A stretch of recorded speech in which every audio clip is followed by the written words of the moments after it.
मैं कुछ स्थानों पर मेरा जाना हुआ है, बहुत उत्साह है। हमने इसके लिए जो नगर निगमों में काम कराने के लिए वायदे किए हैं उसका संकल्प पत्र प्रदेश सरकार जारी किया है और हर एक नगर निगम के अलग अलग भी जारी किए हैं। प्रदेश सरकार नगर निगम का जो संकल्प पत्र है वो 3 दिन पहले मुख्यमंत्री के द्वारा रोहतक में उसको लॉन्च किया गया था। आज करनाल निगम का बल्कि सभी नगर निगमों के संकल्प पत्र आज ही जारी किए गए। आपको सभी प्रदेश के जो संकल्प पत्र है उसकी कॉपी तो मिल गई होगी, अन्यथा आपके जो मेल एड्रेस के ऊपर उसको भिजवा दिया जाएगा। मोटे रूप से जो इसमें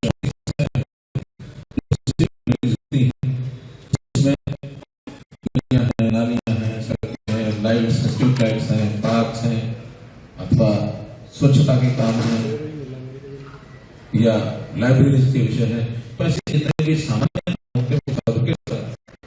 काफी अच्छी मात्रा में हमने पहले भी किए हैं। 2 शहर हमारे करनाल और फरीदाबाद है, उस स्मार्ट सिटी के रूप में भी यहाँ लगभग 1,000 करोड़ रुपए का बजट बना करके वो चलते बचे हैं, वो करनाल के अब पूरे हो जाएंगे। तो करनाल के बहुत कम काम बचे हैं, अगले शायद जून जुलाई तक इसे पूरे होंगे। उसमें मुख्य रूप से फ्लाईओवर जो घंटाघर चौक के फ्लाईओवर का एक प्रोजेक्ट, बड़ा प्रोजेक्ट जो रुका है वो बनना शुरू हो गया है और वो भी अगले कुछ समय में उसको पूरा करने की स्थिति आ जाएगी। इस बार शहरों के अंदर जो विशेष बातें हमें चाहती हैं उसमें डिजिटलाइजेशन, क्योंकि जितनी सरकारी सेवाएं हैं वो मैनुअल तरीके से देने की कोशिश कर रहे हैं, लेकिन उसमें कहीं ना कहीं कमी रह जाती है। उसकी रिपोर्टिंग, उसका डाटा, ये उसको जितना ठीक ढंग से हम करेंगे, ICCC दोनों स्मार्ट सिटीज जो बना है उसके अलावा भी सभी नगर निगमों में ICCC का एक प्रोजेक्ट ये हमने बनाना शुरू किया है ताकि शहर की सब व्यवस्थाओं को जोड़ा जा सके। पानी की मात्रा कितना रही है,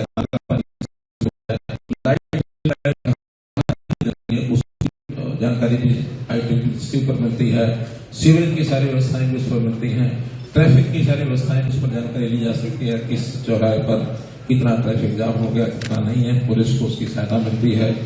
कभी कभी ये जो गाड़ियां हैं, गुमशुदा गाड़ियां होती हैं, उनके ऊपर भी नजर रखी जा सकती है।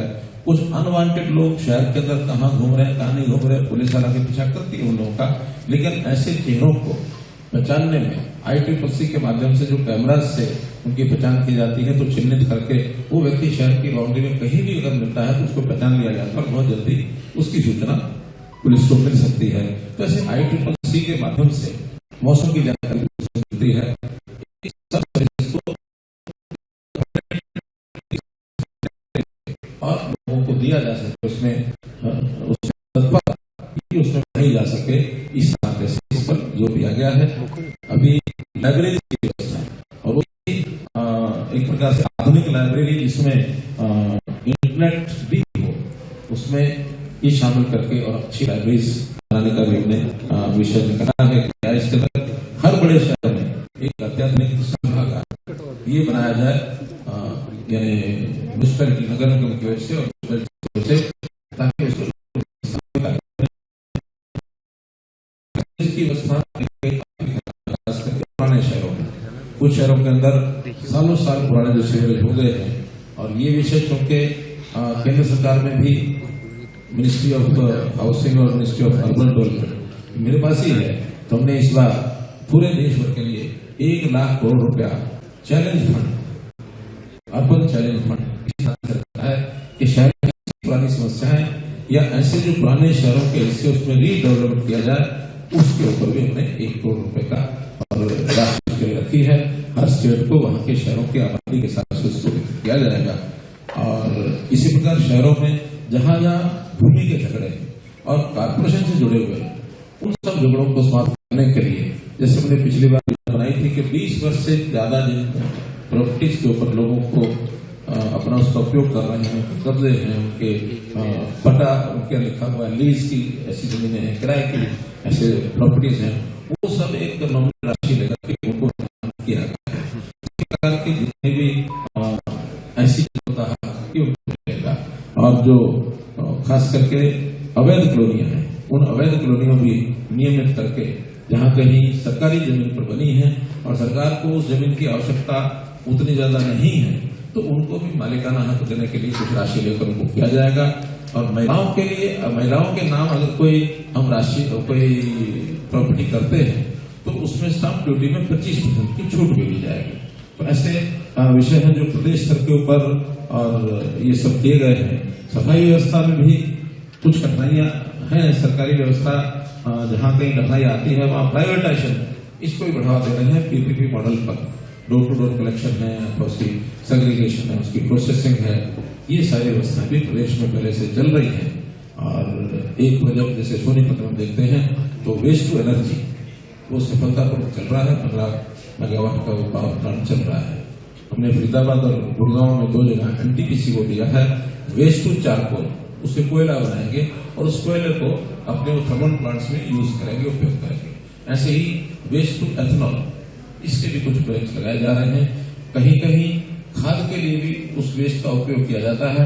उसमें जो इनर्ट होता है उसको जहां फिलिंग के लिए मिट्टी चाहिए होती है उस मिट्टी की जगह उस फिलिंग के लिए भी उसका उपयोग किया जाता है। सड़कों के निर्माण में जो इस प्रकार की सामग्री है जो सड़कों के निर्माण में उसको पीस करके पत्थर है अथवा पॉलिथीन है अथवा ऐसी चीजें जो सड़क के निर्माण के मटेरियल में काम आ सकते हैं उसको उपयोग कर रहे हैं।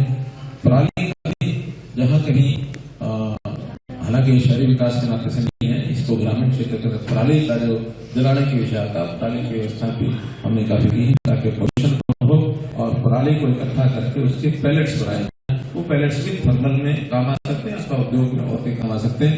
इस ओर भी काफी हम आगे बढ़ रहे हैं। जहां तक वाहनों की स्थिति है यानी अर्बन मोबिलिटी, शहरों के अंदर वाहनों की व्यवस्था की जाए। ई बसेस देश भर में ई बसेस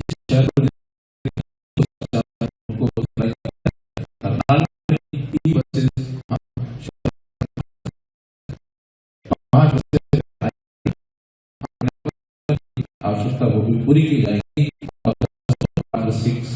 के बाद लोगों को मुख्य बस अड्डा बाहर चला गया है तो शहर के अंदर उन बसों का उपयोग वहां होता है और भी इसकी आवश्यकता होगी। जैसे ईवी पॉलिसी प्रदेश की हमारी पहले से बनी हुई है और ईवी पॉलिसी में चाहे वो 2 व्हीलर है, 3 व्हीलर है अथवा 4 व्हीलर है या जो किराए के चलते हैं ऐसे कमर्शियल वाहन ईवी कमर्शियल वाहन उनकी भी एक पॉलिसी बनाई है ताकि उसको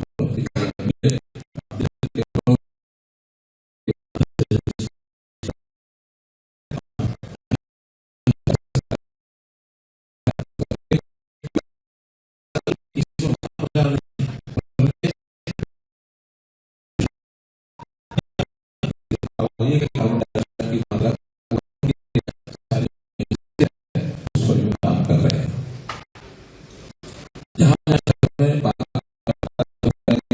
कचरा का निस्तारण है, पार्किंग व्यवस्था, कहीं कहीं पार्किंग की बहुत आवश्यकता है शहरों के अंदर, उसको भी हरियाणा में सब किया जा रहा है।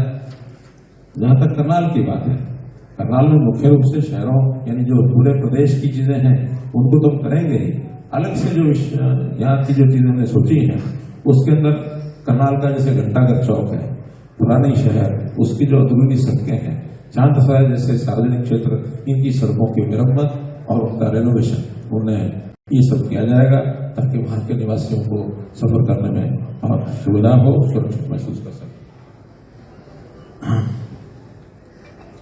करनाल का जो यातायात सुधार अभियान यानी ट्रैफिक जाम जहां जहां होता है, जैसे मैंने बताया कि स्मार्ट सिटी का जो प्रोजेक्ट है वो एक यातायात के नाते से पुराने शहर को बहुत एक सरल करेगा और वहीं पर पार्किंग स्थान जो बनाए जाएंगे और उसमें भी स्मार्ट पार्किंग सिस्टम, ताकि वहां जो पार्किंग के लिए वाहन आते हैं उनमें ज्यादा होने पर भी उनकी व्यवस्था को ठीक से सुधारा जा सके और उसके अंदर स्मार्ट पार्किंग में उसका ऑटोमेटिक उसकी जो पार्किंग फीस है अथवा मंथली फीस है अथवा और उसका एक सिस्टम बनाने के लिए योजना बनाई जा रही है।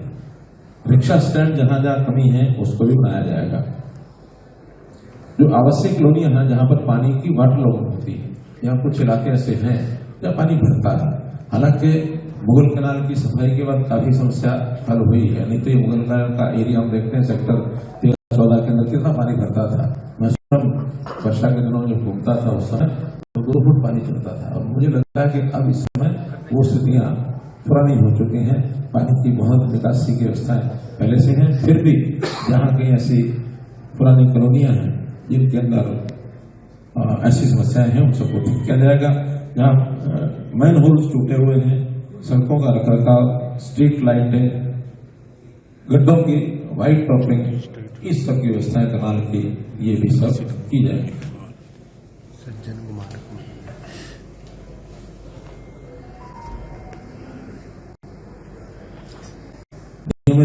अनियमित कॉलोनियों का जो नियमितीकरण का जो प्रक्रिया है पहले से चालू है, उसको और जरा तेज किया जाएगा कि यहाँ की जितनी कॉलोनी है उनको सबको नियमित करके और वहां पर विकास के काम को और तेजी दी जाए। पशुओं को, जो आवारा पशु है, बेसहारा पशु, उसके प्रबंधन के लिए भी इस पर विशेष ध्यान दिया जाएगा और जरूर हम नगर निगम में इसके ऊपर ध्यान देंगे। इसके लिए सहायता प्रदेश से भी की जाएगी, खासतौर पर ये सारे काम किए जाएंगे। जो मैं काम बता रहा हूँ इसमें उचित काम जो चाहे नगर पालिकाओं के, नगर परिषद के अथवा नगर के सबके सब कामों पर हम ध्यान देंगे। और बजट के लिए प्रदेश की ओर से एक्स्ट्रा जो सहायता है वो भी करने का मन हमारे मुख्यमंत्री जी ने बनाया है। पहले हम बजट का जो प्रदेश की अपनी आय होती है, SOTR उसको बोलते हैं, स्टेट ओन टैक्स रेवेन्यू, उसका 7% और शहर और गांव में दिया जाता है। इस बार उसको बढ़ाने के लिए वो कोई न कोई योजना ऐसी बना रहे हैं ताकि उसमें बजट जो है नगर पालिकाओं का, नगर निगमों का, उस बजट को और बढ़ाया जाए। CCTV कैमरास, जहां भी आवश्यकता है, जहां की डिमांड है, उन CCTV कैमरास को भी और बढ़ाया जाएगा ताकि पुलिस का जो कंट्रोल रूम है, CCTV कैमरास को उनके साथ जोड़ा जाए ताकि किसी प्रकार की दुर्घटना अपराध की होती है उसको कैसे रोकना है, इसमें CCTV कैमरास भी बहुत सहायक होंगे। तो कुल मिलाकर के शहर में जो भी कोई व्यवस्था खराब है उसको ठीक करना ये नगर निगम का काम होता है। हमारे सभी पार्षद अपने अपने क्षेत्र में वो सब जागरूक रहते हैं और जागरूकता के नाते शहर की छोटी बड़ी सब समस्याओं को हल करने के लिए हमारे नगर निगम में बैठ कर विचार करते हैं। हमारी मेयर की हमारी कैंडिडेट जो पहले से 2 बार से मेयर हैं, मेयर रेणुबाला गुप्ता, वो इस बार हमारी कैंडिडेट है। और पार्षद भी हमारे 20 के 20 पार्षद, उसकी सूची आपको मिली गई होगी, तो उस नाते से उस सूची के हिसाब से हमारे कुछ पार्षद तो पहले भी पार्षद थे, दोबारा से वो चुनाव लड़ रहे हैं, और कई जगह पर नए पार्षद यानी नए कैंडिडेट भी पहली बार जो चुनाव लड़ रहे हैं वो भी आए हैं, और सबकी अपनी एक अच्छी छवि है, उस नाते से सब मैदान में उतरे हैं। और मैं समझता हूँ कि हर एक पार्षद और हमारे मेयर अच्छे मतों के माध्यम से जनता को जिताएंगे। आज उसका जो उत्साह देखने को मुझे मिला, हालांकि कार्यक्रम तो एक सामाजिक धार्मिक कार्यक्रम था, हमारा कोई राजनीतिक कार्यक्रम उसमें नहीं था, लेकिन जो कि एक उत्सव है और उत्सव के नाते से सब लोग उसमें भागीदार होते हैं, तो वहाँ के उत्साह से ही पता लगता है कि लोग हमारे नेताओं को देखने के लिए, उनसे मिलने के लिए कितना उनमें उत्साह था। ये उत्साह अपने आप में इंगित करता है कि लोगों में, हमारे सिस्टम में, हमारे यानी पार्टी में, हमारे नेताओं के अंदर एक विश्वास और एक जिसको कहना चाहिए एक सम्मान ये पूरा है, उसका परिणाम हमको जरूर से मिलेगा। इतनी बात मुझे कहनी थी, फिर भी अगर कोई बात आपको बोलनी हो बतानी तो बताइए। फ्लाईओवर की बात हो रही है, आपने भी की है। कांग्रेस के प्रत्याशी कह रही है जनता से पूछेंगे मैं बनता हूं तो काम बंद कर दिया जाएगा, ऐसा उनका सिंगल पिलर फ्लाईओवर। ये जो बन रहा है शहर के बीचों बीच बन रहा है, देखिए क्या होता है, इसमें व्यापारी भी होते हैं, जनता भी होती है, इसमें जो वाहन के चलाने वाले लोग होते हैं, ये सबका मिला जुला मत होता है। और कभी कभी यथास्थिति बनाए रखने में रुचि लोगों की होती है, नई व्यवस्थाओं पर आना लोगों को कठिन लगता है। मैं एक उदाहरण देता हूँ आपको, वो उदाहरण रोहतक का। आप लोगों से कोई रोहतक गया होगा तो रोहतक में डॉक्टर अम्बेडकर चौक, जहाँ महिला कॉलेज है, वहां से फ्लाईओवर शुरू होता है, और नया जो पुराना बस अड्डा है भिवानी रोड और हिसार रोड जहाँ से मिलते हैं, लगभग 5 किलोमीटर का फ्लाईओवर है। जब वो बनना शुरू हुआ तो उसमें व्यापारियों ने विरोध किया, कुछ लोगों को समझाया, कुछ चुप रहे, कुछ को थोड़ा सख्ती भी करनी पड़ी। आज वो सब व्यापारी कहते हैं कि हम नर्क से स्वर्ग में आ गए, क्योंकि वहां जो ट्रैफिक जाम होता था 2-2 घंटे ट्रैफिक जाम होता था, और 2 घंटे ट्रैफिक जाम में उनका जो ग्राहक बैठा है वहां बैठा है, वो कहता है रास्ता खुल जाए तो मैं उठूंगा, वो उठ के जाता नहीं है, नया ग्राहक आता नहीं है। और वहां ग्राहक को जब गाड़ी खड़ी करने की जगह भी नहीं मिलती तो ग्राहक वहां से निकल करके वो घुसता ही नहीं, वो बाहर अपनी दूसरी मार्केटों में जाता है। आज जो बाहर से एक साइड से दूसरी साइड में आने जाने वाला ट्रैफिक है, वो ट्रैफिक को जो पहले घंटा भर निकलता था शहर को पार करने में, 2 घंटे लगते थे, वो 10 मिनट में शहर को पार करके निकल जाता है। उस ट्रैफिक वालों को भी लाभ हो गया, दुकानदारों को भी लाभ हो गया। जो दुकानदार गर्मी में पसीने में बिल्कुल, उनको गर्मियों के दिनों में तो बहुत परेशानी होती थी, अब उनको वहां उसमें ठंडी छाया, उस पुल के नीचे उन्होंने भी पार्किंग बना ली, फ्लाईओवर के नीचे उनको पार्किंग का स्थान मिल गया। छोटे छोटे व्यापार करने वाले लोग, भूखे भूखने वाले, वो सब उसके नीचे वेंडर जोन आ गया। तो केवल व्यापार के लिए नीचे जगह बची, जो शहर को पार करने वाले लोग थे वो सब वहां से हट गए, तो शहर को लाभ हुआ है। आज जो व्यक्ति सेक्टर 13-14 साइड से और जिसको रेलवे स्टेशन जाना है, वो ट्रैफिक पूरा उसमें निकलता है। अगर वो ट्रैफिक सारे का सारा बाहर जाता है तो नीचे केवल ग्राहक बचेगा, केवल व्यापारी रहेगा। व्यापारी और ग्राहक उसका अपना एक संबंध है, उनको जितनी सुविधा हो जाती है उसका उनको लाभ होता है। आज उनको लगता होगा कि हमारा काम थोड़ा दिन बंद हो जाएगा, क्योंकि स्वाभाविक है जब कोई निर्माण होता है तो कुछ समय वो उनको परेशानी सहन करनी पड़ेगी, लेकिन एक बार 2-4 महीने परेशानी होगी और जीवन भर जो उसका सुख होगा, बनने के बाद ये प्रसव पीड़ा को भूल जाएंगे। सर, कल एक फैसला आया है सुप्रीम कोर्ट का 1984 दंगों को लेकर, उस पर आपकी क्या राय है? उम्र कैद की सजा सुनाई गई है, बहुत लंबे समय से ये मामला लंबित पड़ा था। किसी भी नीचे के जो कोर्ट होते हैं वहां इफ बट्स लोग लगा करके अपनी शंकाएं व्यक्त कर सकते हैं, लेकिन जब कोई चीज सुप्रीम कोर्ट के द्वारा फैसला किया जाए तो हमेशा उसी को मानना होता, वही अच्छा है। वैसे तो फैसला अपने आप में अच्छा है, लेकिन सुप्रीम कोर्ट ने किया है तो इसके आगे कुछ नहीं है। सुप्रीम कोर्ट ने जो फैसला किया वो अच्छा किया है। उससे हो सकता है कुछ हमारे भाइयों के ऐसे जो लोग उनके खिलाफ कार्रवाई करना चाहते थे, जिन्होंने अपील की थी, वो उनको फांसी की सजा देना चाहते होंगे, सज्जन कुमार को दिलवाना चाहते होंगे, लेकिन फांसी की सजा न देकर के कोर्ट ने ताउम्र कैद, आजीवन कारावास, ये जो सजा दी है, तो मैं समझता हूँ कि एक न्याय हुआ है ऐसे लोगों के प्रति जिन्होंने उसकी शिकायत की है, और बहुत घिनौना काम इस तरह से नहीं किया। सर, आप जो है करनाल में रिपोर्ट की संभावना है, सर आप जो है करनाल में एयरपोर्ट की संभावनाएं तलाश रहे थे, क्या प्रगति हुई इसमें? देखिए, अभी भी हमारा जो एयरपोर्ट का विस्तार है उसके लिए जमीन हमने ले ली है, शायद 28 एकड़ कितनी थी लगभग, लेकिन उसके विस्तार के लिए जो 3000 फुट का पट्टी है उसको 4000 फुट रनवे 5000 तक, उसमें एक सड़क गांव की आती है, तो उस गांव के लोग थोड़ा मना रहे हैं कि थोड़ा सा ऊपर से गेट को आना पड़ेगा, तो उसके लिए ही प्रयत्न चल रहा। बाकी उसका विस्तार का योजना पूरी बन चुकी है और वो बड़े जहाज यहाँ उतर सकेंगे, अभी तो बहुत छोटे जहाज। सर, रैपिड मेट्रो कब तक पहुंच जाएगी? करनाल का काम शुरू होगा रैपिड मेट्रो का, क्योंकि ये विषय हमारे डिपार्टमेंट से जुड़ा हुआ है। उसमें पहले लगभग जब मैंने डिपार्टमेंट संभाला उस समय एक विषय था कि इसकी कॉस्ट को लेकर के नई टेक्नोलॉजी वो एक आई थी, जिसमें लगभग 50 करोड़ रुपया पर किलोमीटर का अंतर था, 350 करोड़ रुपए का उसमें खर्च था। अभी नई टेक्नोलॉजी उसको जरा अध्ययन करने में उसको सारा फाइलों पर क्लियर हो जाए, उसकी टेस्टिंग हो जाए, तो वो 300 करोड़ पर आई है, वो क्लियर हो चुका है। अब उसकी डीपीआर और बाकी सब बन रहे हैं, बहुत जल्दी कैबिनेट में फैसला होगा और ये करनाल तक का आरटीएस अगले साल में कभी भी शुरू होगा। सर, ऐसी चर्चा 20 पार्षद और मेयर उम्मीदवार रेणु बाला गुप्ता यहाँ पर बैठी हैं, तो क्या कुछ करनाल के लोगों से आज अपील करने आए थे? क्या कुछ मैसेज आपने दिया करनाल की जनता को? स्वाभाविक है, मैं आया हूं तो यहाँ के सांसद होने के नाते, भारतीय जनता पार्टी के कार्यकर्ता के नाते, नेता के नाते मेरा जनता से अपील है, सभी हमारे नगर पालिकाएं और सभी हमारे नागरिक कर रहे हैं। केंद्र में तीसरी बार सरकार बनी है, मोदी जी के नेतृत्व में बहुत अच्छा काम कर रहे हैं। ऐसे ही करनाल में भी तीसरी बार बन रही है, कहीं दूसरी बार बनेगी। तो ऐसे लगातार चलने वाले जो भारतीय जनता पार्टी के प्रति लोगों की सहानुभूति और लोगों का समर्थन 2014 के बाद प्राय सब चुनाव में हम आगे बढ़े हैं, किसी के पीछे नहीं हटे हैं, चाहे केंद्र है, चाहे प्रदेश है, चाहे स्थानीय शहरी चुनाव है, चाहे ग्रामीण चुनाव है, किसी चुनाव में पीछे नहीं हटे हैं। अब ये तो हमारे विपक्षियों को सोचना पड़ेगा कि वो जनता में अपना स्थान क्यों नहीं बना पा रहे।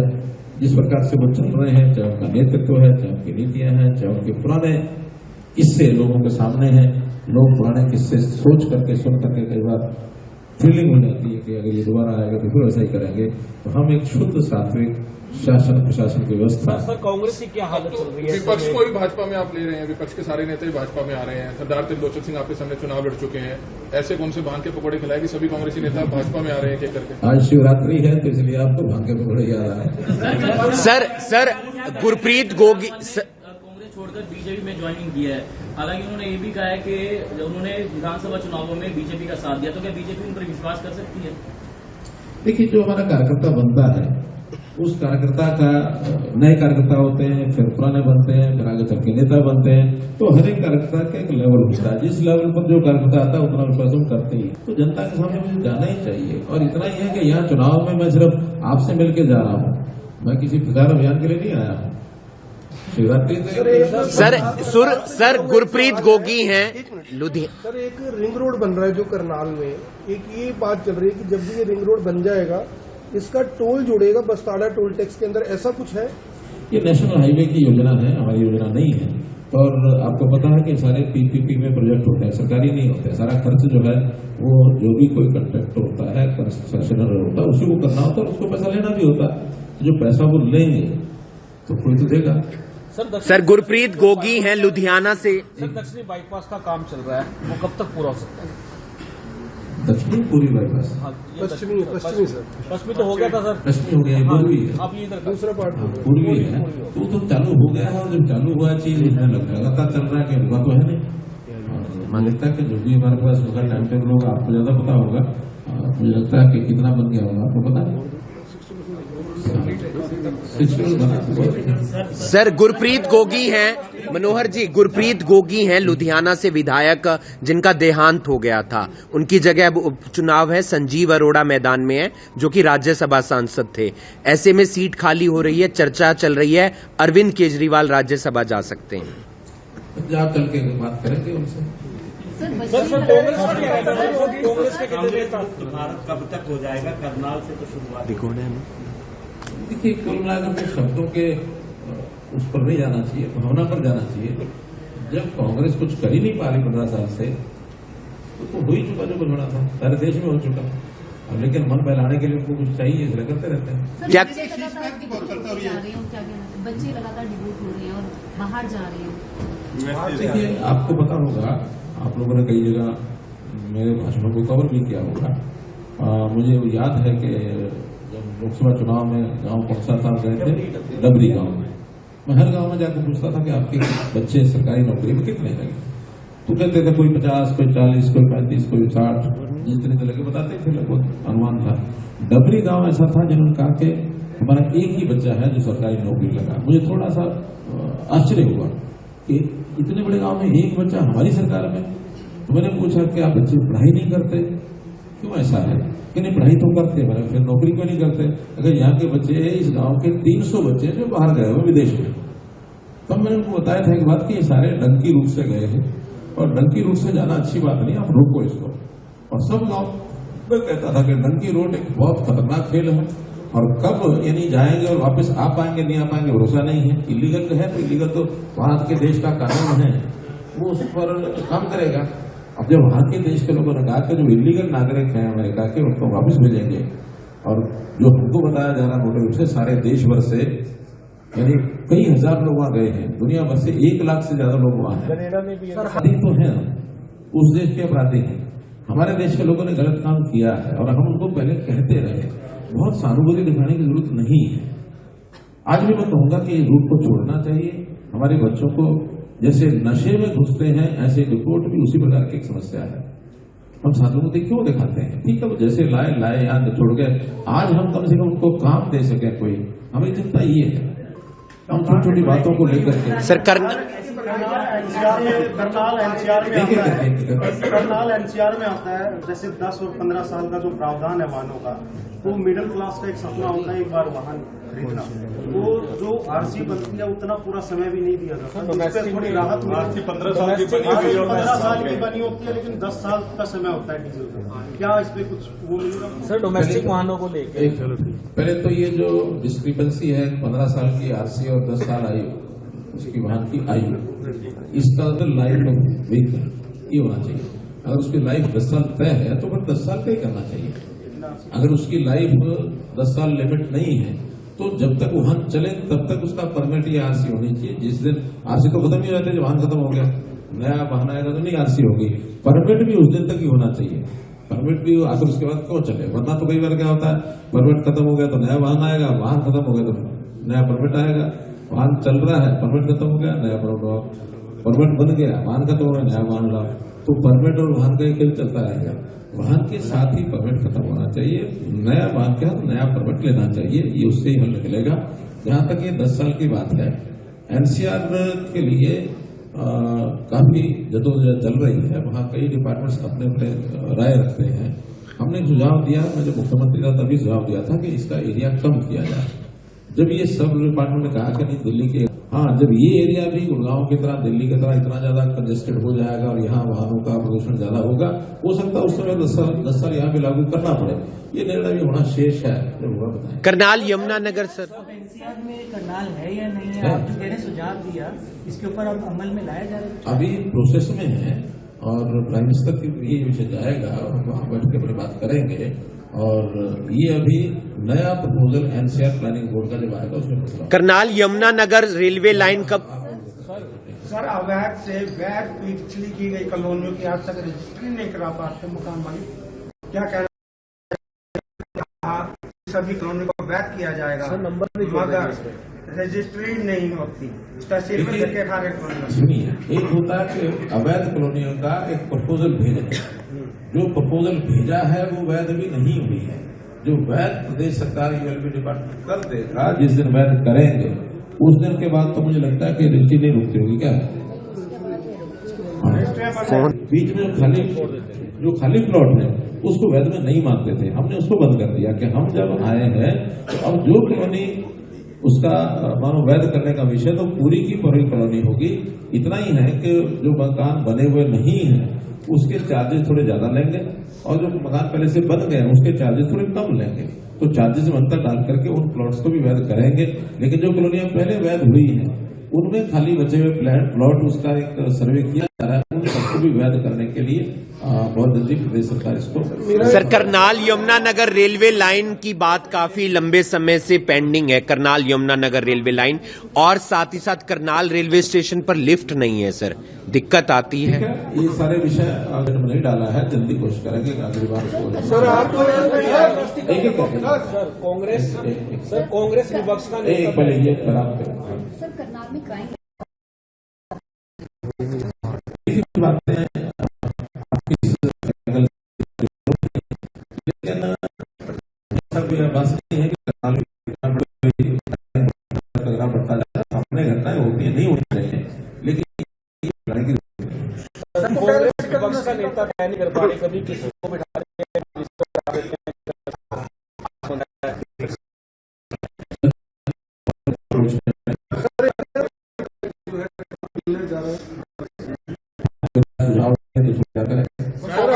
सर जो कॉलोनी में प्लॉट पड़े हैं वहाँ पर गंदगी ढेर लगे थे, लेकिन उन पर भी कोई कानूनी बनना चाहिए। जैसे सेक्टरों में 30% जो प्लाट है उन पे काम होना चाहिए, मकान कोई बना सकते हैं। जरूर होना चाहिए, इस बात का सुझाव हमने नगर निगम में पहले भी कहा था कि जो खाली प्लॉट है वहाँ गंदगी न पड़े और कम से कम वहाँ कोई डस्टबिन टाइप ऐसे रखेंगे ताकि उसमें डाल सके, वहाँ से उठ करके जाए। और नया जो नगर निगम बनेगा उसमें व्यवस्था जरूर कराएंगे कि जहाँ कहीं इस प्रकार के खाली प्लॉट है वो गंदगी लोग न डालें तो किसी कंटेनर में डालें ताकि शासक उठ जाए। एक सुझाव है सर, आपके संकल्प पत्र में ग्रामीण एरिया को टच नहीं किया गया, उनके विकास को लेकर कहीं न कहीं वंचित रहते हैं और वहाँ के ग्रामीण एरिया में ये कहते हैं भी विकास न होने की वजह से हम तो पहले पंचायत में। देखिए, जो नगर निगम में गांव आ गए हो तो ऐसे गांव में विकास के नाते से हमने सीवरेज की व्यवस्था तो पहले ही बताई है उनको कि जो बड़े गांव ऐसे सीवरेज वहां डलेगा। और जो लाइट वगैरह ये सारे काम हम पहले घोषणा कर चुके हैं, लेकिन जो कि नए जुड़े हैं उस गति से, जिस गति से पहले काम हुआ शहरों में, उसी गति पर एकदम तो नहीं आता है, धीरे धीरे कुल मिलाकर के 2-3 साल इसमें लग जाते हैं कि उस गति में वो काम आ जाए। करनाल के लोगों की काफी मांग रही है, करनाल से दिल्ली जाते हैं 3-3 टोल देने पड़ते हैं, तो उनके लिए आगे कुछ अगर हट सके करनाल के लोगों को राहत मिल सकती नहीं, वो राहत तो सारे देश में ही मिलनी चाहिए, खाली करनाल को मिलनी, लेकिन ये यूजर चार्जेस है। कोई समय होता था सड़कें सेवा के नाते सरकार बना करके, वो समय निकल गया है। जितना बड़ा इंफ्रास्ट्रक्चर